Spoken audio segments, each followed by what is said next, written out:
लालटेन के जमाने में जी रहे हैं। रविशंकर जी, जिस इलेक्शन कमीशन पर इतना आरोप लगाते हैं, जिस इलेक्शन कमीशन को लेकर अभी एक मजाक आप शेयर कर रहे थे, थोड़ा पढ़ लिया करें वो क्या बता रहा है, प्रेस रिलीज में क्या बता रहा है।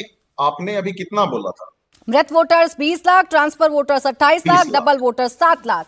अब मैं तो बता ही रही हूँ आपको, तो, लेकिन आप वहां राजनीति कर रहे हैं, चुनाव बहिष्कार की बात कर रहे हैं, तो थोड़ा आप भी निकाल लिया करें। प्राची जी, ये जितने लोग अब इस दुनिया में नहीं रहे, इस बात तक पहुंचने में क्या इनके परिवारजनों से चुनाव आयोग ने किसी तरह का सर्टिफिकेट मांगा, कोई डेथ सर्टिफिकेट मांगा इसको स्थापित करने के लिए, इस फैक्ट को? मुझे लगता है नहीं।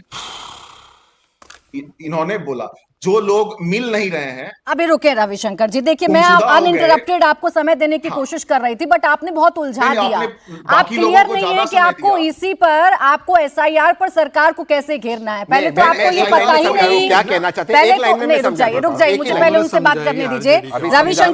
रविशंकर जी, पहले तो आपको पता ही नहीं कि ईसी के आंकड़े क्या है, और आप उसी ईसी पर सवाल खड़े करते हैं। सुनिए एक सेकंड, सुनिए सर, यहाँ मैं कोई कंफर्म करने के लिए नहीं बैठी हूँ। आप राजनीतिक दल हैं, आप बिहार में राजनीति करते हैं, आपको कंफर्म होना चाहिए। सुनिए अभी रविशंकर जी, आपको यकीन नहीं है, ऐसे देश नहीं चलता है ना। अब इलेक्शन कमीशन तो संवैधानिक संस्था है, इलेक्शन कमीशन तो स्वतंत्र संस्था है। सुप्रीम कोर्ट ने भी माना, सुप्रीम कोर्ट ने कहा कि एसआईआर करना इलेक्शन कमीशन का अधिकार है, कहा कि नहीं। अगर इतनी ही गड़बड़ी थी, अगर आप इतनी ही गड़बड़ियों की जानकारी सुप्रीम कोर्ट को दे रहे थे, तो ये प्रक्रिया रुक जाती ना। नहीं रुक पाए आपने। बाकियों को अनइंटरप्टेड टाइम दिया, क्योंकि वो सीधा मुद्दे पर आ रहे हैं ना सर, आप कंफ्यूज कर रहे हैं। मैं मुद्दे पे नहीं हूँ, नहीं है, नहीं, मुझे लगता है मैं ज्यादा मुद्दे पे हूँ।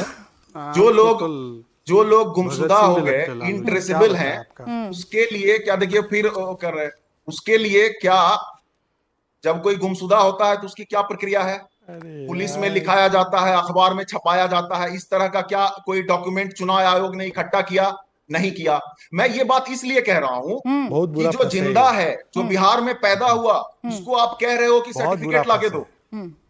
जो नहीं है उसके लिए जो है आपने एक डाटा पेश कर दिया, तो आपका जो समरी रिवीजन हुआ था, जो हर चुनाव के पहले हुआ था, रविशंकर जी, फिर बाकी मेहमान है, मुझे उनके पास भी जाना है। रविशंकर जी, ये सुनिए प्लीज, सुनिए। ये यहाँ बैठकर मैं और आप तय कर देंगे क्या? ये मुझे और आपको तय करना है कि उन्होंने डॉक्यूमेंट लिया कि नहीं लिया। और अगर आपके पास इतनी पुख्ता जानकारी है तो सुप्रीम कोर्ट काहे नहीं जाते हैं? आप क्यों नहीं बताते हैं? क्यों नहीं बताते हैं आप? सर, टीवी पर तथ्य रखने के लिए नहीं है ना, वहां चुनाव चोरी हो रहा है, आपके नेता चुनाव बहिष्कार की बात कर रहे हैं, और आप इसी बात से संतुष्ट हो जाइए कि मैंने इंडिया टीवी पर जाकर बोल दिया, मैंने मुकाबला शो पर जाकर बोल दिया। ऐसे नहीं होता है ना। छोटा सा जवाब दीजिएगा शहजाद जी। जो रवि जी, आप ही के विषय पे मैं आपको एक क्लैरिटी देना चाहता हूं, आपकी अनुमति हो तो। आपने जो बोला ना, ये शो शुरू होने से पहले 457 को इलेक्शन कमीशन ने एक और प्रेस रिलीज निकाला जो सब जगह रिपोर्ट हुआ है। उसमें आपको बताता हूं, ये आप जो बोले ना कि मिसिंग है या डेड है, तो उनका documentation, BLAs have reported that 21.6 lakh people are deceased electors। BLA कौन होते हैं? हमारे पार्टी के जो लोग एक्टिविस्ट होते हैं, वही लोगों ने ये रिपोर्ट दी है, उसके ऊपर मुहर लगाई है कि 20 से 21 लाख जो वोटर है, जो 98% तो आ गए फॉर्म 1999, उसमें से 20-21 लाख जो है वो डेड है। ये अपने, तो आप अपने BLA से पूछो भाई साहब।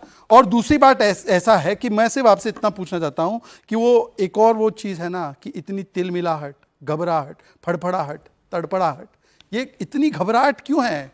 वो सेंसेशन क्यों हो रहा है आपकी बॉडी में? कुछ देख लिया क्या कि चुनाव में हारने वाले हैं, इसीलिए सब सेंसेशन हो रहा है बॉडी में? इसका जवाब दूं उससे पहले एक एक करके सबका रिएक्शन ले लेती हूं। आजकल बॉडी में सेंसेशन हो रहा है, वो सेंसेशन होने लगा क्या? विपक्ष का मुख्य मुद्दा ये है जो रविशंकर जी ने कहा, बाहर से समर्थन मिलेगा चुनाव आयोग को। अरे आपको तो देखो किसका है, रोहिंग्या का सपोर्ट, बांग्लादेशियों का सपोर्ट, जो नेपाली वोटर उनका कितनों का सपोर्ट। बाकी मेहमान के पास जाती हूँ मैं। रविशंकर जी, अच्छा रुके। रविशंकर जी, आपके पास अभी पूरा 15 मिनट का वक्त है। आपके पास जितने भी प्रूफ है, आप सुप्रीम कोर्ट में तो नहीं रख पा रहे हैं, वो प्रूफ चलिए मेरे सामने ही रख दीजिएगा कि इसी कैसे बाहर से समर्थन दे रहा है भारतीय जनता पार्टी को, तो मेरे लिए भी बेहतर होगा शहजाद जी से सवाल पूछने के लिए। अरविंद वाजपेयी जी, एक जो शंका है विपक्ष के जहन में वो ये है कि इतनी सारी जटिल प्रक्रिया होती हैं, वो महज 25 दिन में पूरी कर ली, चुनाव के बिल्कुल नजदीक आके जल्दबाजी में सब कुछ किया जा रहा है।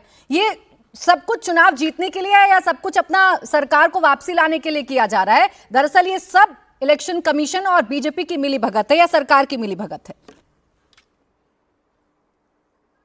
इलेक्शन कमीशन ऑफ इंडिया जो है कॉन्स्टिट्यूशनल बॉडी है, इंडिपेंडेंट बॉडी है, उसका सरकार से कोई लेना देना नहीं है।